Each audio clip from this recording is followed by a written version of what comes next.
Yo, what's up, everybody? So, I have a couple things I want to talk about today. Number one, I've experienced this to varying degrees over the years, and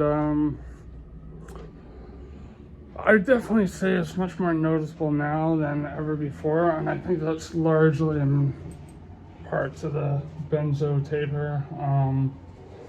FYI, for people like lovely fucking fellow who commented in my last video, just get sober, dude. Just get sober. Well, you know what?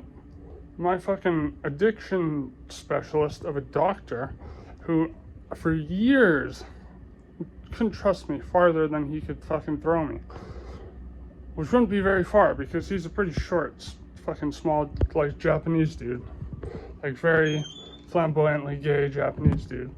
Smart guy, but I felt for years that we just weren't making any progress. We weren't seeing eye to eye, that sort of thing. But I've given him fucking clean urine samples for longer than I ever have in my entire life.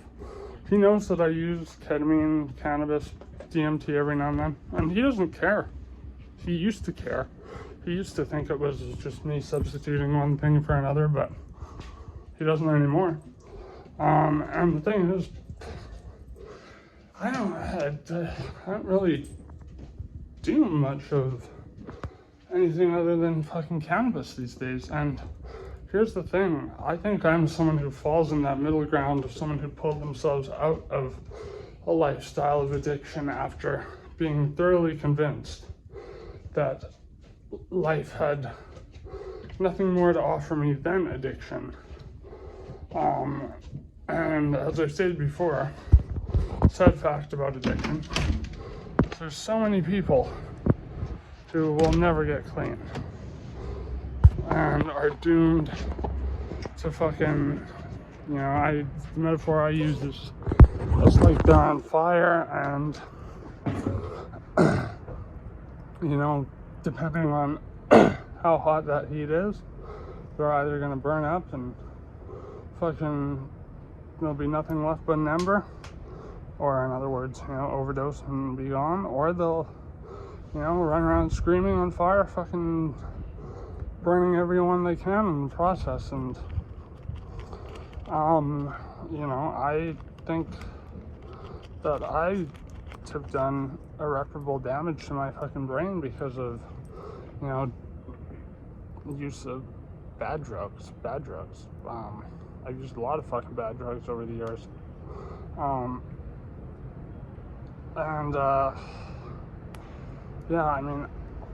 I think that if it wasn't for my use of cannabis and psychedelics, then I would have a much harder time,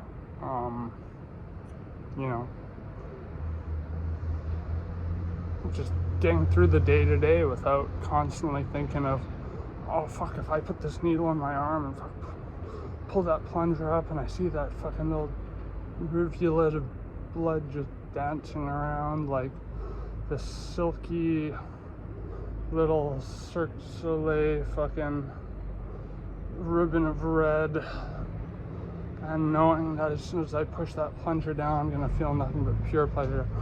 Fucking I think now, because of the benzo taper and it giving me cravings, just in general, I find myself drifting towards those thoughts more and more, but never fully embracing them and always stopping myself.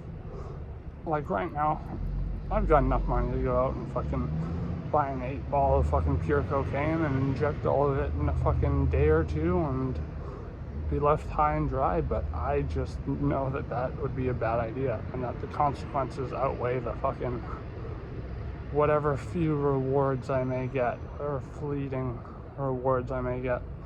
And then I'll have no money left, of course. At the same time though, I feel like if I was to just stop everything, which for the record, I can't. I would die. I would die of agonizing seizures if I just stopped everything. The only quote-unquote hard drugs I'm taking are drugs that I'm prescribed. I've got Xanax at my disposal. I've got Zopiclone at my disposal. I got tons of leftover Valium. I'm not taking any of that shit, man. Why? Because I don't want to. Because I want to get this taper over and done with. And you know what? Fucking, I'm sick of having the constraints of addiction, physical addiction, fucking just getting their hooks right in me deeper and deeper and deeper. And so I think there are healthier outlets, and that's substituting stuff like cannabis, psychedelics, and psychedelics I think are especially important because they help with neurogenesis. So, speaking of, the brain damage, irreversible brain damage from hard drug use, if there is truth to neurogenesis, this notion that psychedelics can enhance neurotransmission and thus can actually cause your synapses to grow and neurons to repair themselves, to get the adequate proteins they need and all that stuff. Unfortunately, the human trials are lacking in that department, but there are plenty of animal trials that say that's the case. And so I think if you can successfully substitute those things at the right time, and you don't do it under the auspice of, okay, if I do a psychedelic and I don't like it, then I can go fucking do fentanyl or benzos or whatever. No. You gotta drop all those pretenses. You gotta look at it through a completely different perspective. It's gotta be about, okay, I am treating this condition I have, this condition that is addiction. Anyways, I wanted to get that out of the way because I think, A, it's important. B, I know it's feasible because I've helped people who have had severe addiction issues, reform their lives, and see something in themselves other than an individual who is ravaged by, this fucking awful affliction that is addiction. And it's easy to fucking cast stones when you haven't been in that place yourself, or you haven't been directly affected by addiction, i.e., a loved one who, they hid addiction for years and then died, and then you had to find out the hard way. And unfortunately, I realize that I'm gonna have to deal with that level of ignorance for the rest of my life. But hey, you know what? That's the way it is. And for a hot minute, I was like, fuck this YouTube channel, man. Fuck it. I'm not making any fucking money. I'm not fucking getting anything that's benefiting me fucking out of this. So why am I even doing this? This is just adding more and more credence to me being the guy who's known for doing drugs. I don't want to be known as just that guy who does drugs, okay? I started this channel as a way to fucking tell some stories, some fucking funny stories on my past, from my past, potentially learn some things in the process of telling those stories, and maybe teach some lessons in the process of telling those stories. But to shift away from that, getting into anhedonia. What is anhedonia? So anhedonia is essentially it's a condition that's characterized by a lack of ability to feel pleasure. Now, I would say that I've had this to varying degrees over my entire life, because when you experience pain on a daily basis, 24/7, it never goes away. And there's also this, awful fucking neurochemical deficit that's causing this major depressive disorder that I have, which is, anhedonia and depression go hand in hand. and depression is probably the leading cause of anhedonia. Yeah, I mean, it certainly makes, natural things like eating a good meal, having a fucking orgasm or whatever, feel empty, feel hollow, to lose their value. And, when you've done hard drugs that make you feel the pinnacles of ecstasy, that's also another fucking log to throw into that pyre. And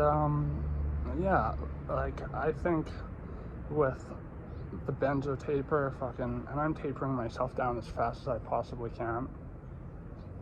Still on a pretty high dose, but I'm surviving despite feeling like absolute hell. And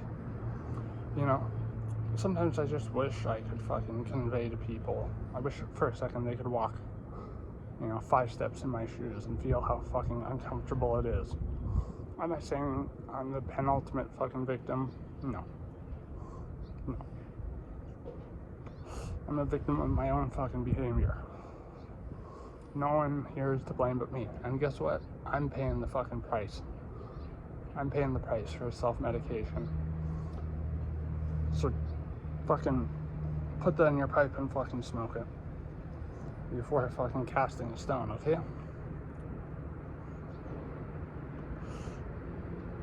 Because I certainly didn't fucking start this channel with the intent of just wanting to hear more people go, just sober yourself up, stop fucking going on drug binges, and like all these like fucking bullshit fucking unfounded claims that people just say as a means of, we know this is a vulnerability for you, and so speaking on it means it's gonna hurt you.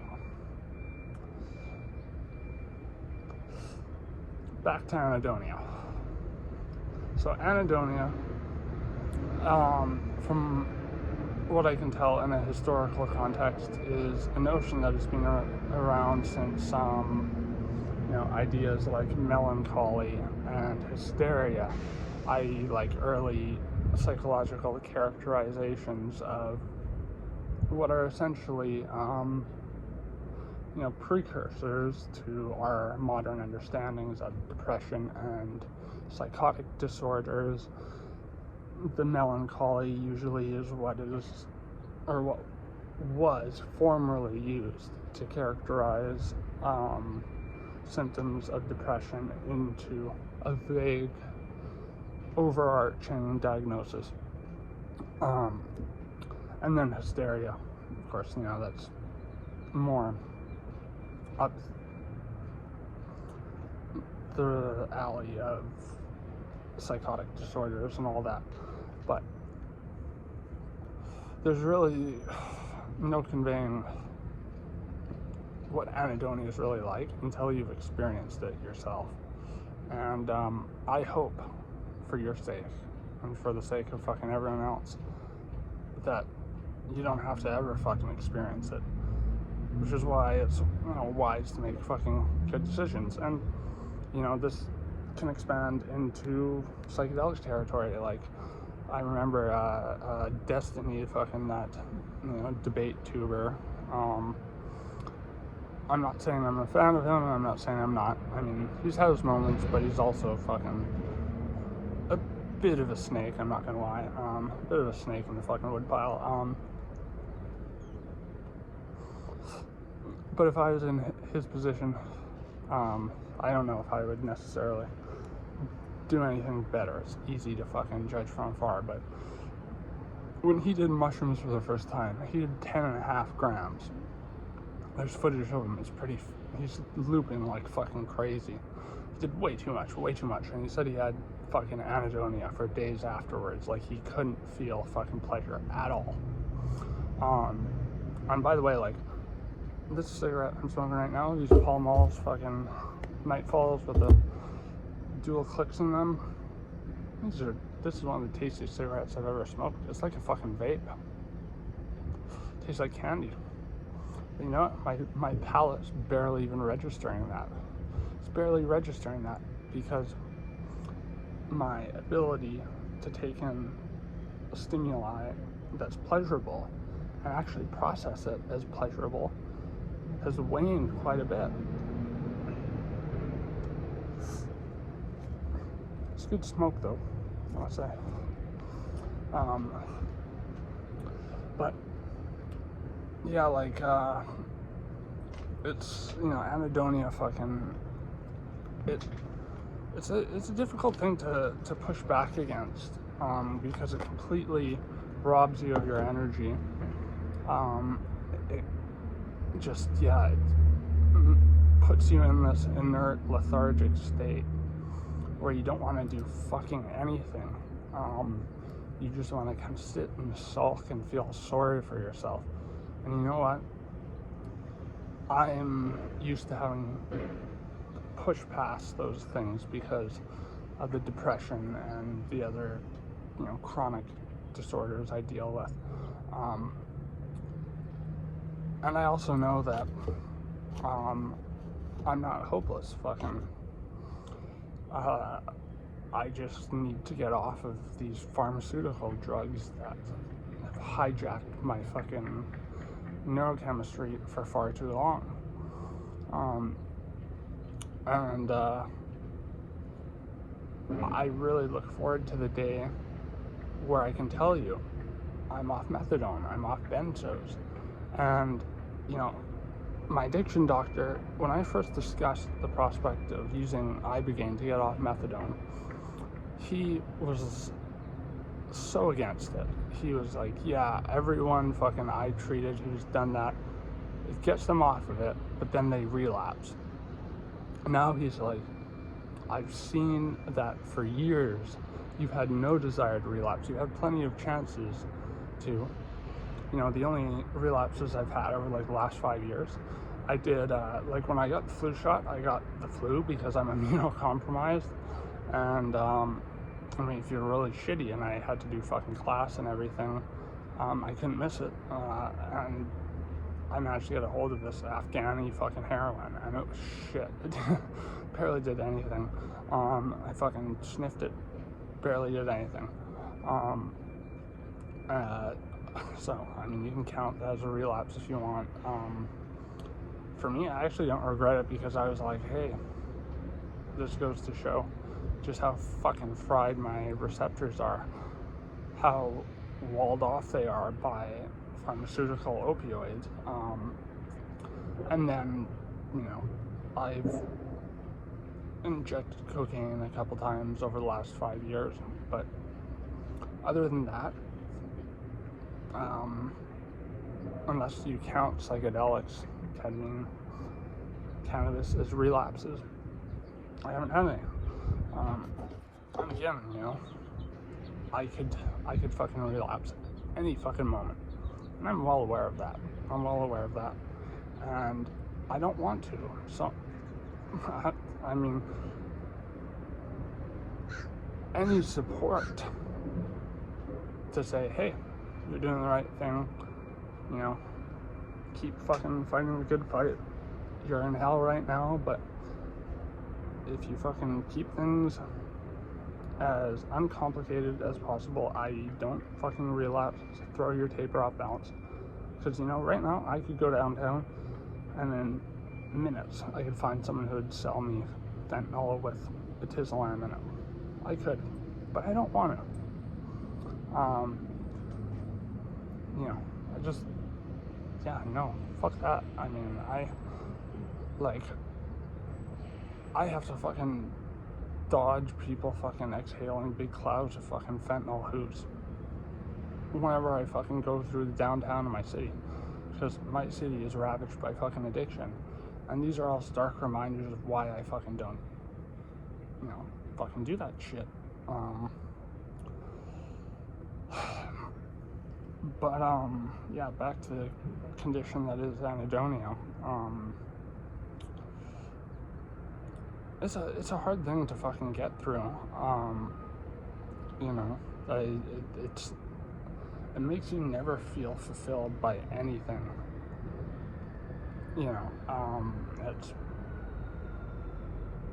like I could have one cigarette and be like, that was a good tasty cigarette, and then be like, why don't you just have another one? And by the way, this is a cigarillo. This is not a cigarette, so I'm not going to inhale it. I just like to, when I talk, I like to have something to gesticulate with. And when I'm on camera, I have the same anxiety, social anxiety that I do outside of, YouTube, where when I'm talking to people out in the open, I like to talk with my hands, and I like to have something in my hands to gesticulate with. So I smoke a lot heavier on camera than I do in real life, but I am still a heavy smoker, don't get me wrong. Like, I smoke, a solid fucking pack a day at least. I think, like a lot of notorious addicts, I'll probably die of cigarette-related complications if I don't have some underlying neurological disorder like MS or whatever, which it's a possibility that I do. I think it's a pretty big possibility that I do, which is why I started reusing benzos in the first place.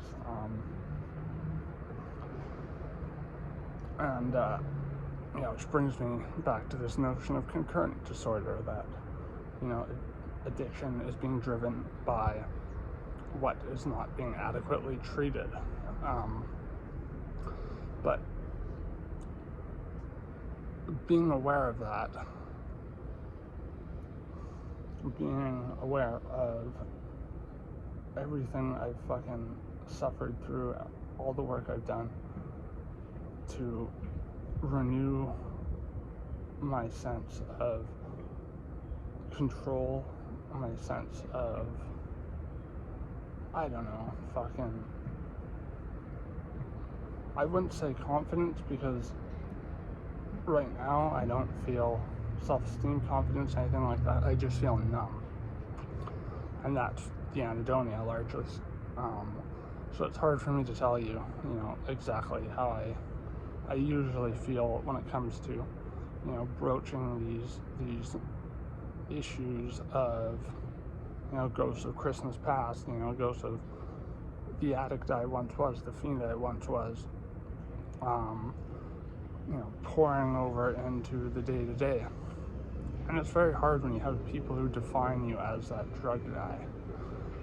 Because drugs are a big part of my life, but they're not all I want to fucking talk about, man. Like, trust me, I would much rather be doing more fucking, like, analytical essays on film and literature, and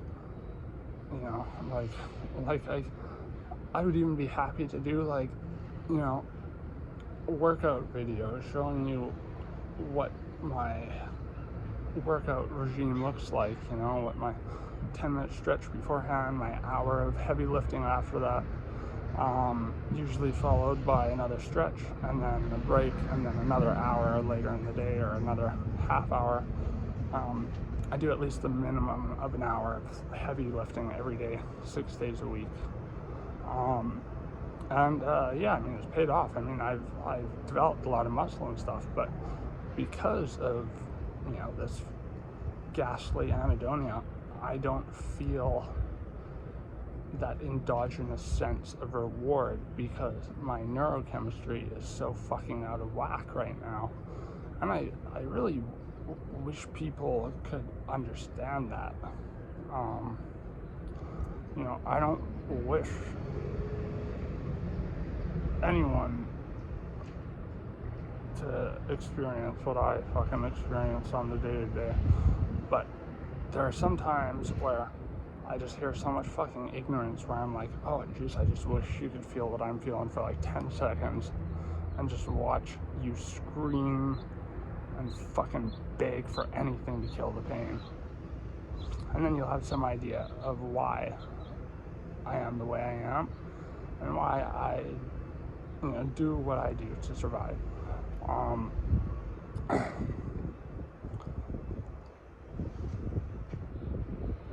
It's just, I really can't stress enough that it's difficult to muster motivation when a lot of what you hear is just,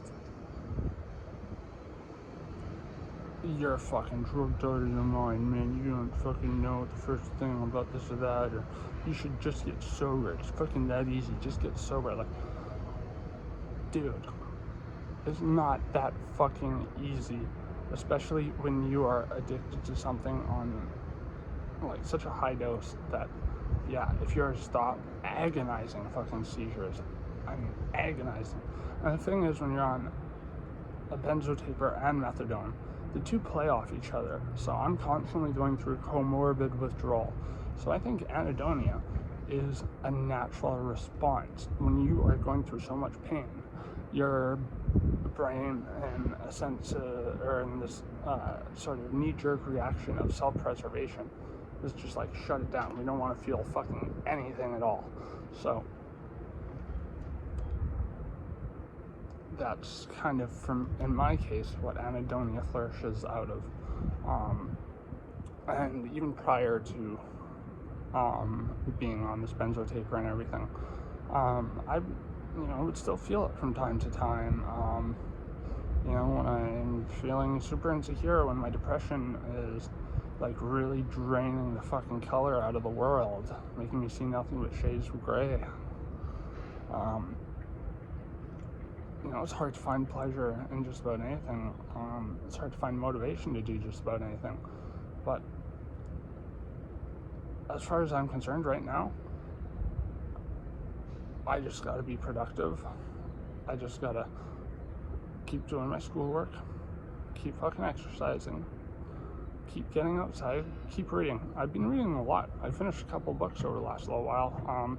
Right now I'm reading Cormac McCarthy's No Country for Old Men, after rereading Blood Meridian, after seeing Wendigoon's video, where he, throughout 5 hours, read a lot of the book, but he didn't read some of the nastier scenes because that would lead to demonetization, and plus he would have to say some fucking slurs, that's for sure. But No Country for Old Men, that's an interesting one because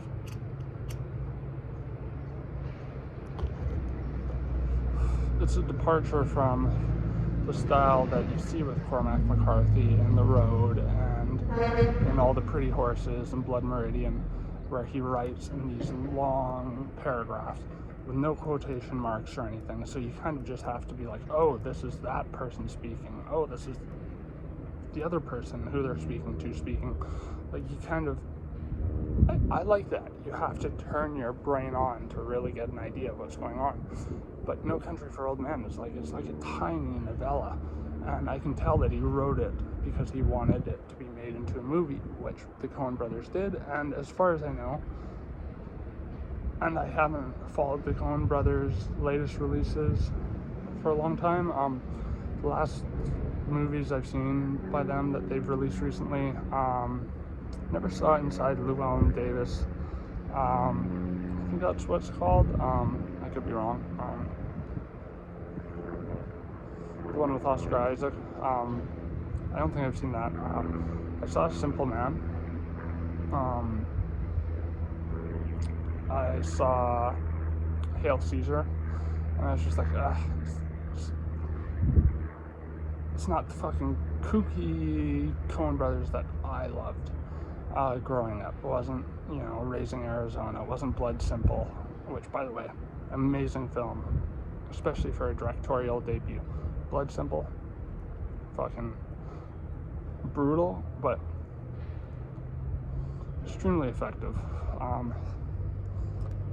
I think, Fargo's probably one of their best movies, but as far as I know, the only material they've made that isn't a concept that they've derived just from their own, creative minds,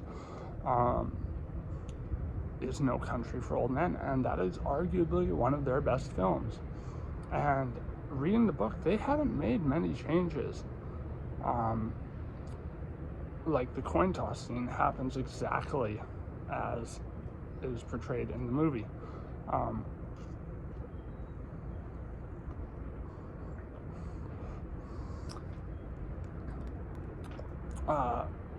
But the book, though, does give you a few more details on some scenes. So, you know, like, I got this a lot watching No Country for Old Men growing up with other people, where after the ending, they're just like, what the fuck? What the fuck? It all built up, and then this, that, and the other happened, and we missed out on fucking what everything was building to. And it's like, hey, you know what Cormac McCarthy writes about? He writes about life. He writes about human nature. He writes about chaos, and he does it very well. I don't know if anyone's actually read the book, The Road. If you're a fan of The Last of Us, it was heavily inspired by The Road. Trust me, it's like the movie is one of those adaptations that just doesn't do it justice. It really doesn't. The book is fucking brutal. If you think the movie's brutal, it doesn't hold the fucking flame to the book, man. I'm telling you right now.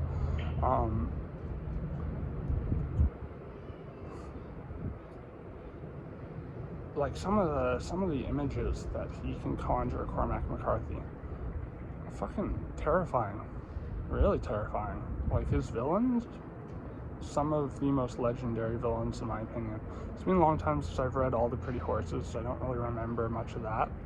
But you know, Judge Holden, Blood Meridian, who is based on a real person, allegedly. You know, allegedly there was a Judge Holden who was part of the Glanton gang, but he wasn't a 7-foot-tall albino, but he was like apparently quite tall and seemed to have supernatural strength.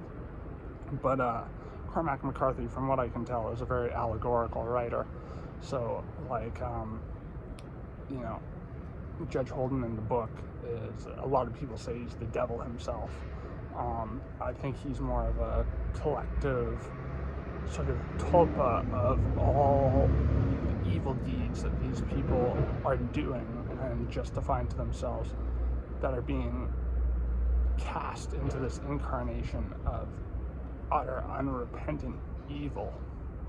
And I can see why fucking no one has been able to adapt that into a movie, because it has got so much brutal fucking violence, you know, sexual assault, pedophilia, worst of humanity.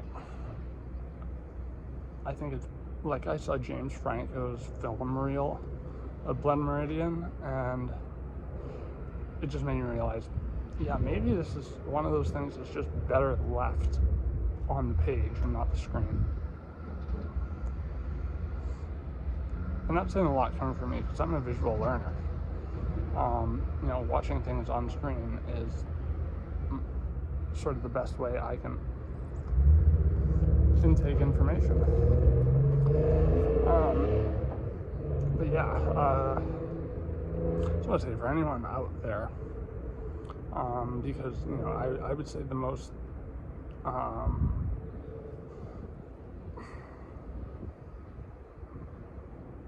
I'm trying to reserve the word proud or pride, but the moment that I cherished out of anything else of my YouTube channel, the moments, let me say, just so I can give you more than one example, are those where people who are going through withdrawal themselves, going through,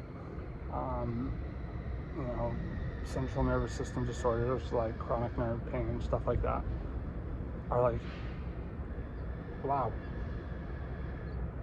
it's really refreshing and encouraging to hear someone else talk about what has been plaguing me for so long.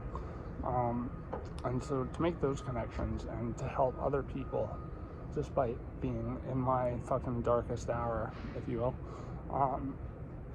it shows that, you know, there's plenty of steam left in me, and I'm gonna keep fucking going, goddammit. You know, like I could fucking kill myself fucking today and stop fucking all this stuff. Because even once I get off the methadone, benzos, all that, I'm still left with my fucking treatment-resistant major depressive disorder, my chronic nerve pain issues, and all that. I'm still left with it.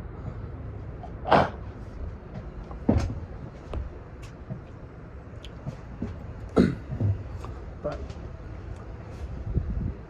that's been my life story from what feels like as far back as I can remember.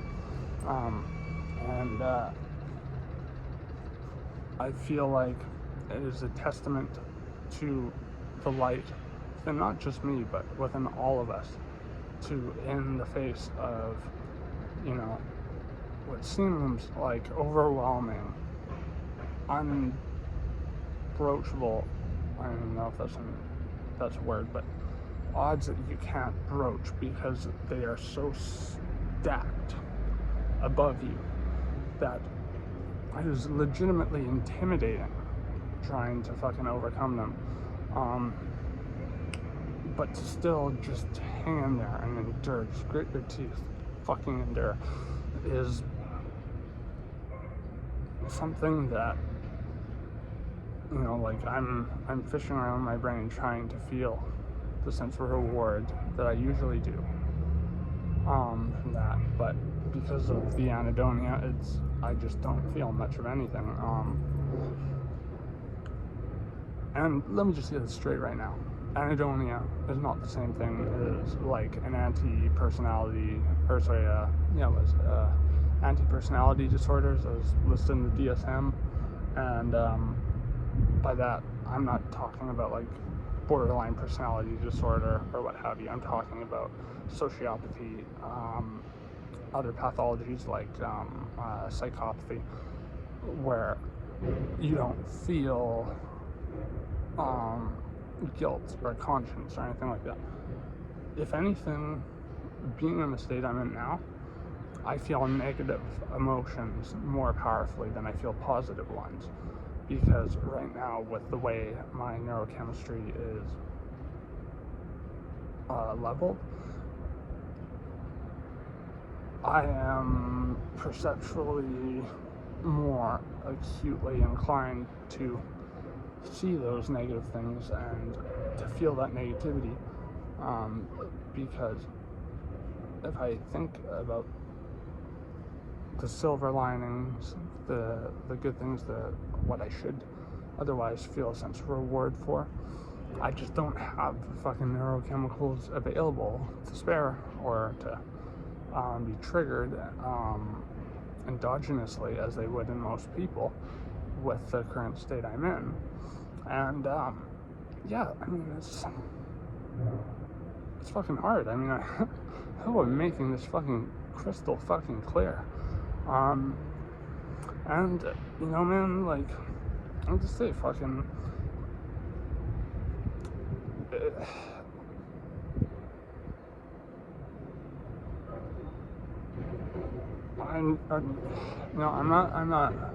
I'm far from making this decision, but you know, if this YouTube channel just becomes a fucking feedback loop of drugs this, drugs that, and fucking you need to fucking straighten yourself out, you need to fucking get sober and all that, I don't need that in my life right now, okay?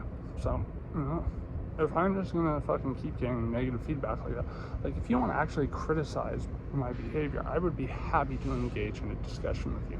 But every person who fucking shitposts something that is clearly from a place of ignorance, and laughably so, I'm gonna fucking just go, okay, I don't need this. Well, why am I fucking continuing to contribute to this? I could just fucking delete all this and it would be done with. Well, you know what? Why I haven't done that? And why I don't think I'll do that?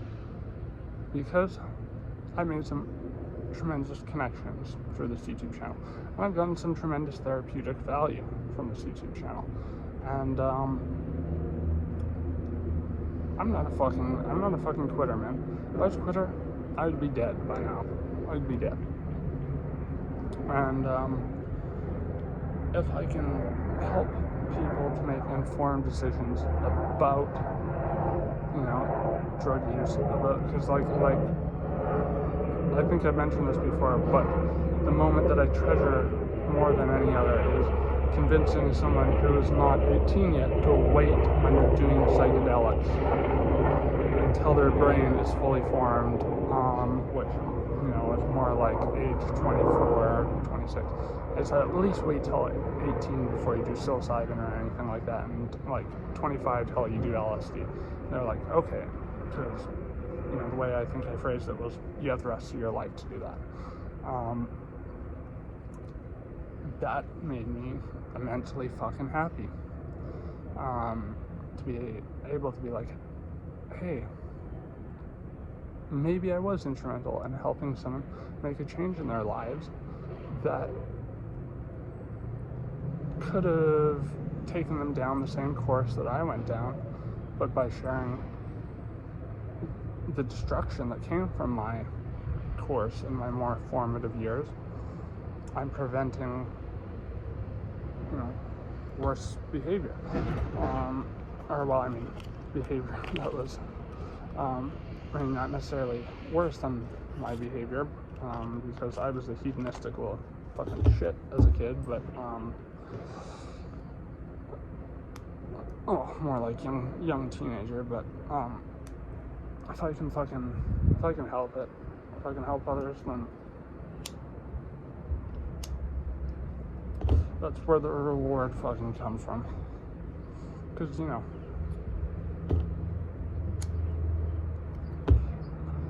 if you can't tell, I'm not getting fucking clout from this channel.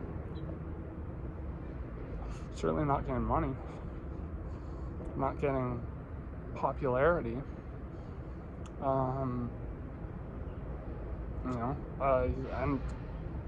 I have no illusions as to why. Listening to me, I'm sure, is probably insufferable. I have to listen to me all day, every day. So I get it, man. But the few fucking, real, tangible connections I made are what allows me to continue mustering, some innervated drive to continue putting these videos out and to give people a measured, but again, just experiential perspective on various matters, i.e., I'm no authority, I can only speak for myself, but I can speak on, what is shown through science, that our brain doesn't really stop forming until we're 24 to 26, and that it's probably best not to set your brain on fire with LSD until your brain is at that full state of maturation. And I want to say right now, emphatically, that I don't think it was psychedelics that did the damage. I think it was being on methadone at a young age that did the damage, because my brain continued to mature while my pain receptors were walled off, and so that affects the amount of endorphins my brain's producing. That affects whether my brain can even absorb endorphins, which I don't think they can if my pain receptors are walled off, because endorphins are like natural fucking opioids in our brain. Not opioids, opiates, similar. They're an analgesic. If you fucking, say, wipe out on your bike and you get this adrenaline rush and you don't feel the pain, and that wears off and pain starts to come back, but not completely, it's because you have endorphins that are being aptly absorbed by your pain receptors. I haven't had that. I don't have the endogenous protection, this built-in protection that I should have, and that is as a consequence of being on pharmaceutical opioids and my own use of fucking opioids and fucking cocaine and, you know, methamphetamine back in the day, and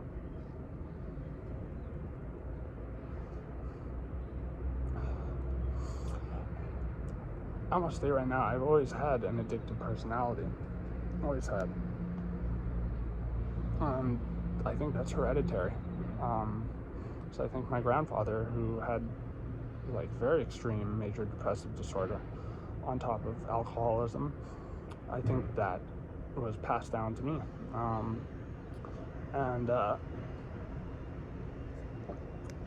There's no changing it. There's just kind of dealing with it. So what I do to deal with that is substitute. I substitute any cravings I might have to break this fucking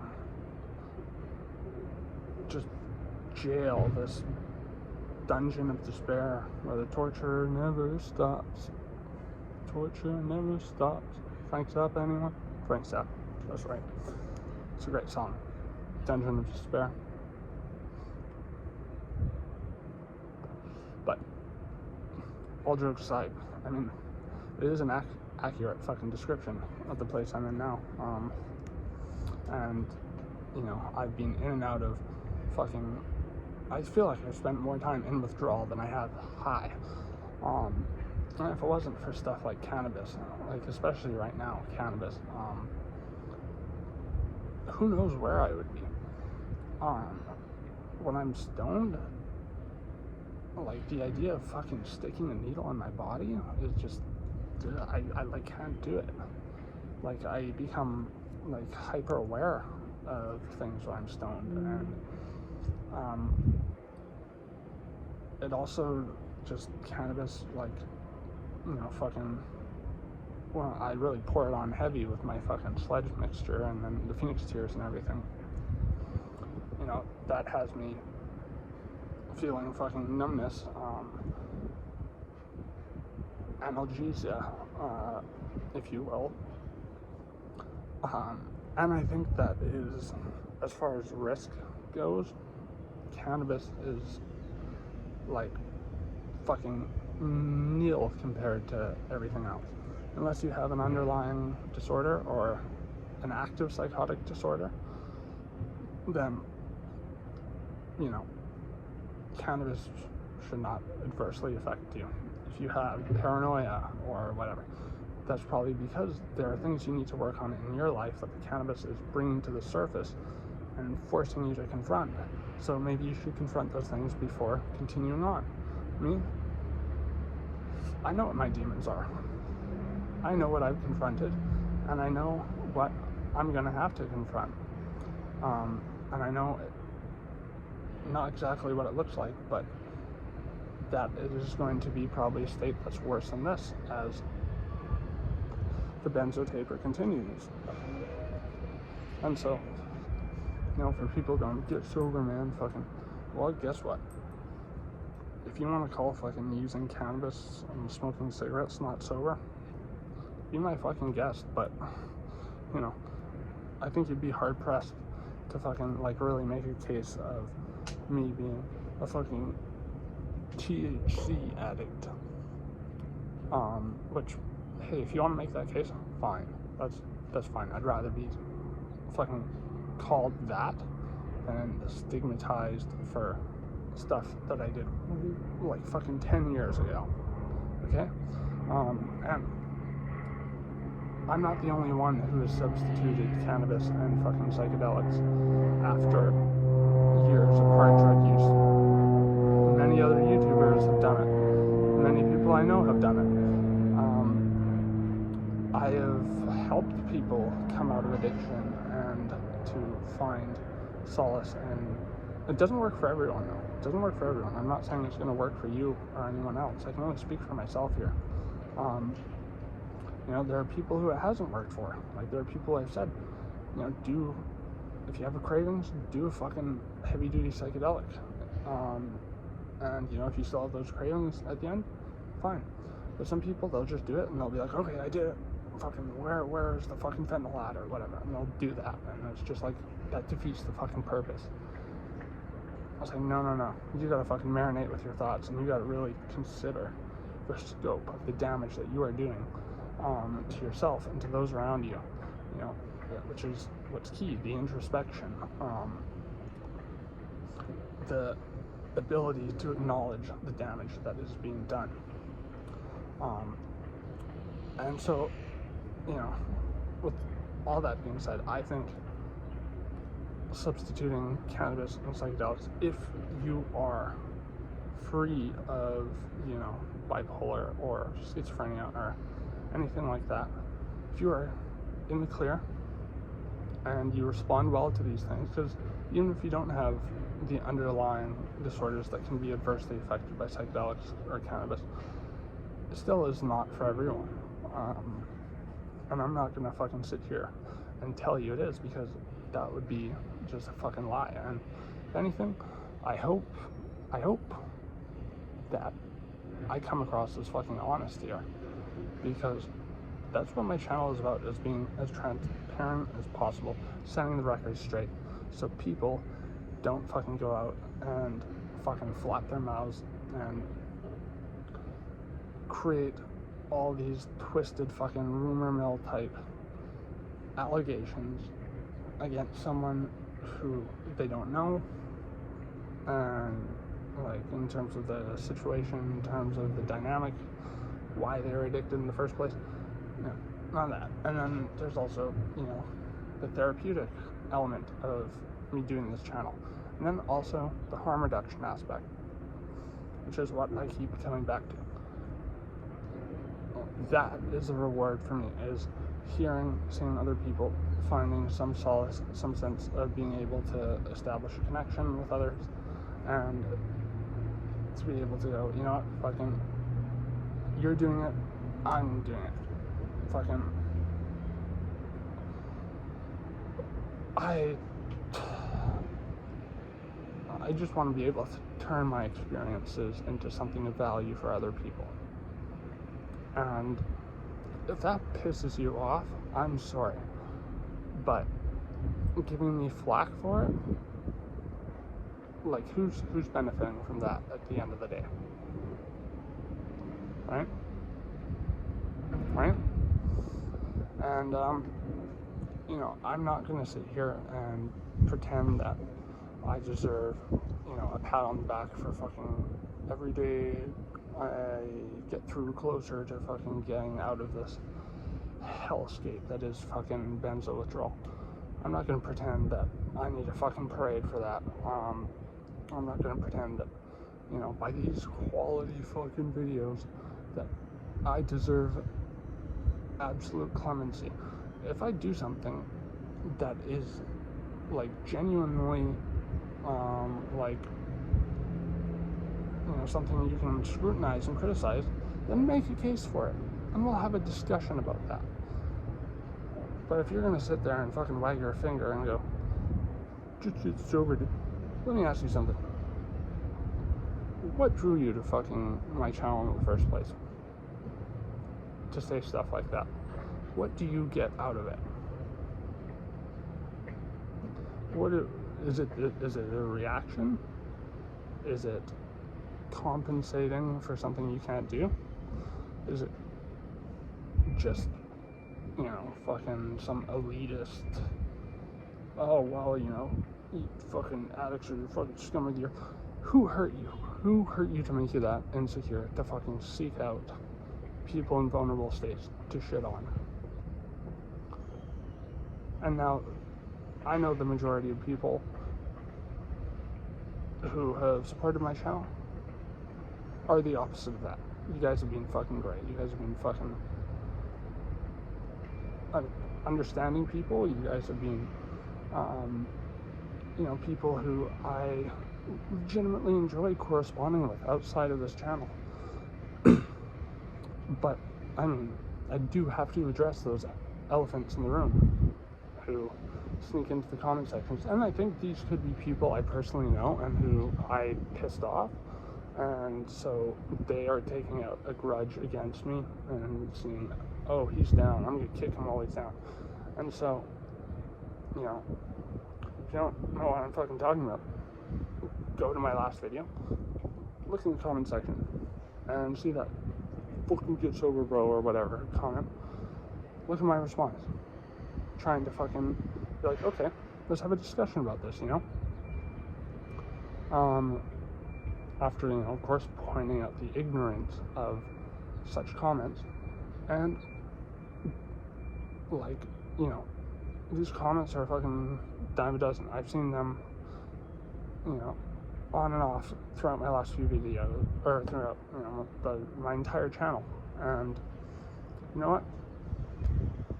I'm not here to fucking glorify fucking drugs. I'm here to tell you what works for me and what may or may not work for you.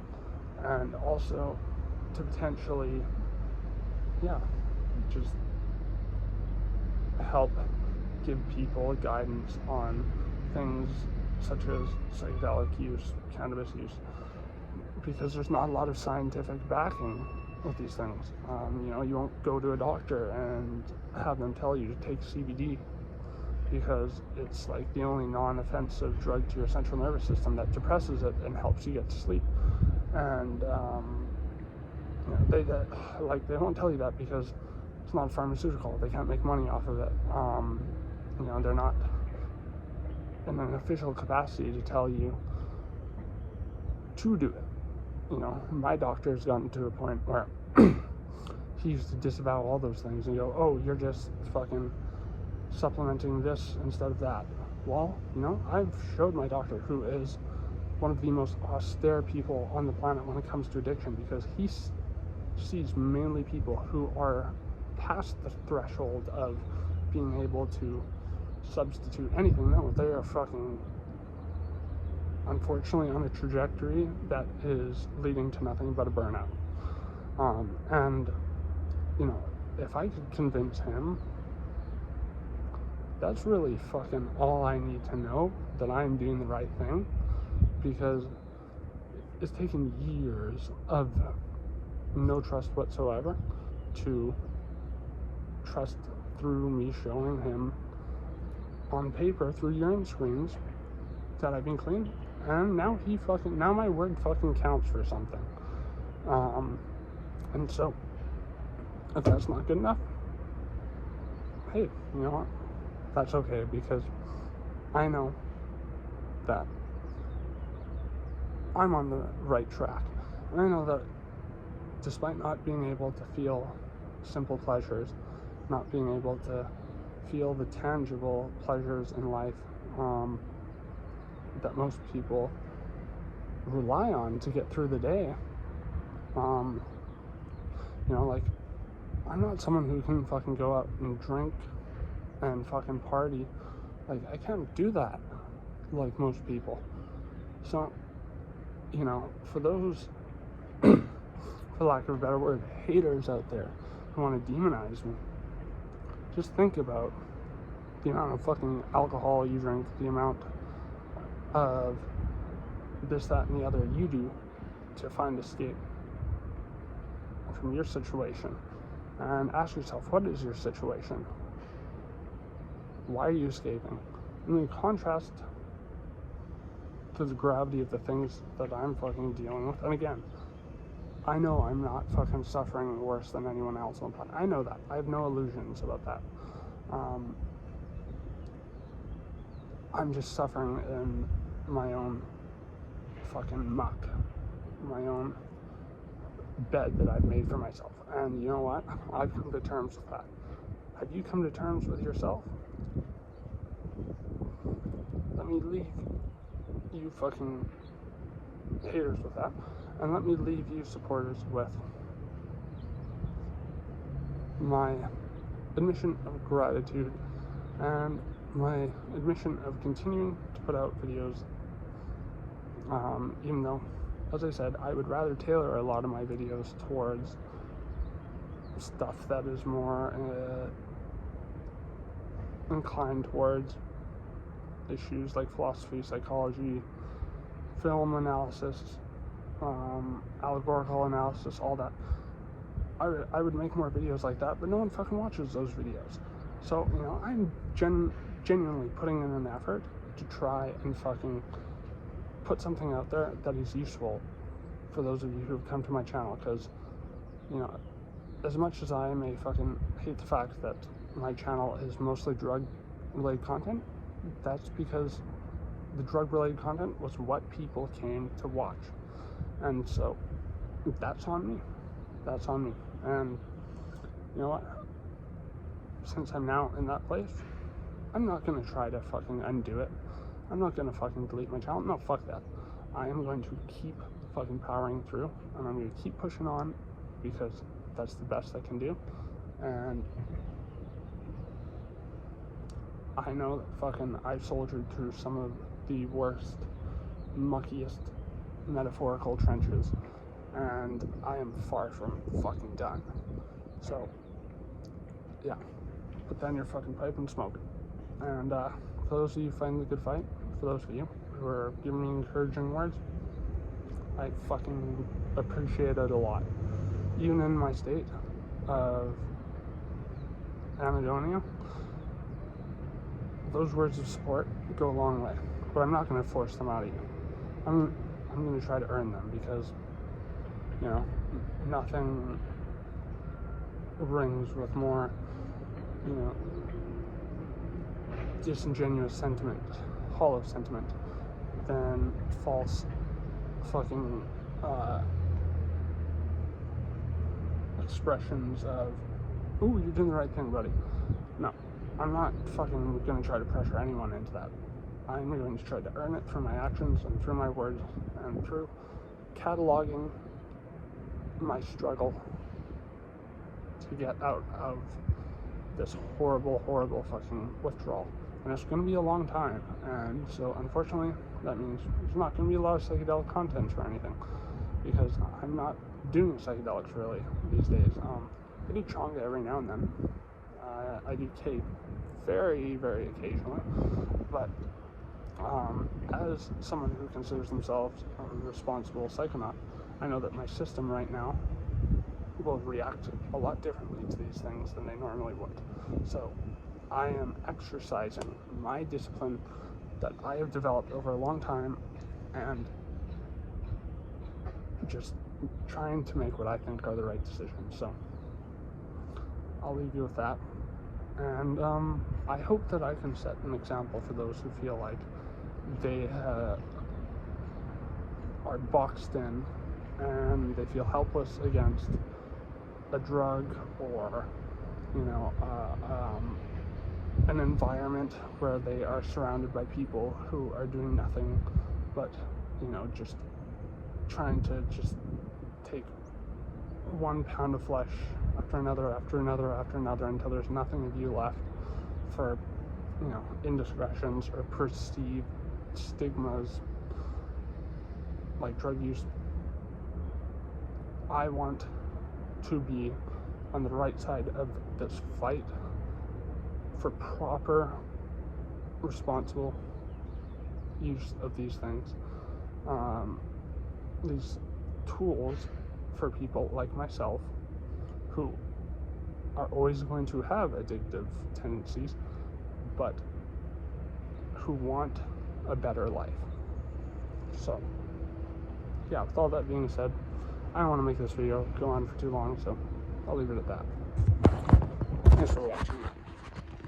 I just really want you guys to have some idea of what I am going through, and even though what I'm going through is something I can't adequately convey through words, just picture, if you will, what I've described. No matter what I do, which would ordinarily result in me feeling good, I don't feel that.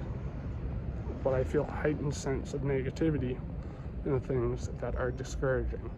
So, with all that, I'm still here, I'm still fighting, and I don't plan on quitting anytime soon. So I hope for those out there who are struggling, I can set an example that, you know, maybe I'm just setting high hopes here. Certainly not going to hold any expectations, as I know setting it unrealistic expectations, or expectations that, you know, have a large chance of, you know, not being fulfilled. I'll put it this way, what's going to happen will happen, because that's life. And as much as I want to fucking cry victim about life dealing me a shit hand, well, what was I doing throughout all this? Maybe not making some of the best decisions, but I am taking accountability for those decisions, and I hope those of you who are here to have honest, real discussions can see that. And yeah, that together we can keep fucking trucking and, you know, get through all the fucking respectable bullshit we're dealing with. Anyways, I'll leave it at that.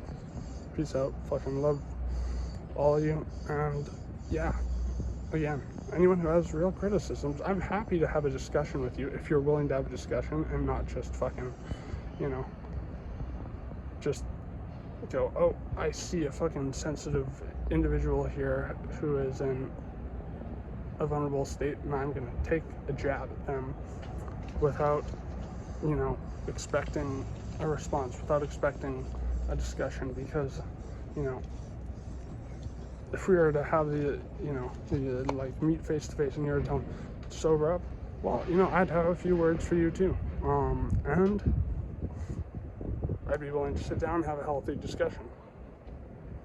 But something tells me that people who make those types of comments are coming from a place of deep insecurity, and they're coming from a place of wanting to, in a sort of Schadenfreude-esque way, derive pleasure from kicking other people while they're down, and that says more about them than I think it does about me. You can say, oh, you got triggered, bro, but hey, you know what? It's not the first time I've fucking heard it, so I just want to address it right now, because it's not the last time I'll hear it either. I know that much. And again, I think a lot of the people writing these comments, I'm pretty sure I know who they are. I'm pretty sure I know that they're people who were friends of mine back in the day, and, you know, we had our issues, and now maybe they're going through their own issues, and they're like, oh yeah, who's that one drug addict dude? Yeah, fucking, he's got a channel. Let's go fucking dump on him. So, you know what? I could just say fuck you, but, you know, he's dead. Listen, I feel sorry for whatever fucking path led you to, you know, feel like you have to fucking punch down, because that's unfortunate. And if you're willing to fucking tell me why you ended up in this place, I'm willing to listen. So, does that make me a bigger person? Yeah, not really. I'm just a person, and I'm a person who wants to have real, objective conversations with others. So, you know, that's largely what this channel is about. So, you know, either do or don't. You know? And again, thanks to those of you who have made this channel worth it, and who have given me a sense of fulfillment, as that fulfillment will be there as long as my channel is, and as long as my rapport with you fine folks continues. So that, I'm gonna sign off and say, stay sly, sexy motherfuckers.